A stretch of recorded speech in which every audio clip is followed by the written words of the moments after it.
So I'm still here with Stephanie in Clarence Avenue, just standing next to what's left of the Clapham Park Estate. Stephanie, can you tell me a little bit more about the sort of community here and what you think is being lost? Sure, so we're just standing in front of Pointers Parade, and this was a really useful row of shops. There were about 10 shops here that were great to use. You know, there was a greengrocer's, a cafe, hardware shop, a post office, lots of really handy shops, which is great to have. But more than that, it really was the hub of the community, because you'd walk down the road to your local shops without having to go like to the high street or whatever, and you'd know people. So you'd come to the shops, there'd be people you'd know to say hello to. The shopkeepers would know you by name, you would know them by name. And it was really friendly and welcoming, and they were like affordable things. So that the cafe was an affordable cafe. It's not like a chain, a big Starbucks or a Costa. It's just a local cafe.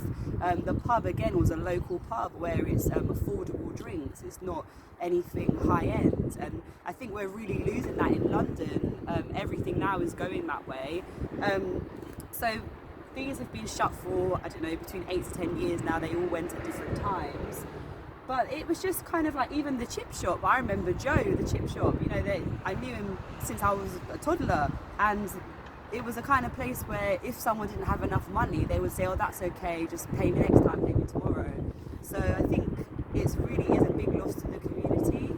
And they've replaced, you know, like a row of convenience shops with one Sainsbury's local, which isn't as accessible, because this row of shops had quite a broad, you know, it catered to a lot of people from different roads.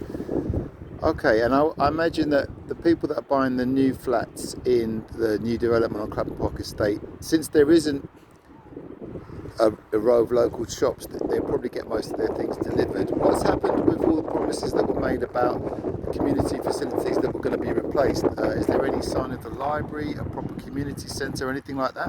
No, they haven't replaced them. There's nothing for the community. I mean, there's the Clapham Park Cube. I'm not sure what they do there. I don't think it's much, to be honest. There isn't a lot of communication with the local residents, and there isn't a meeting place anymore. There isn't a central meeting place for the community. It was meant to be regeneration, and it's turned into gentrification. This is a prime example of that. Clapham Park have clearly decided this isn't the vision. The vision that they have for the area is not people that would need to use these kind of facilities. They're more interested in people that are going to be homeowners and such like. So it's such a shame. I don't think, you know, I think those days are gone.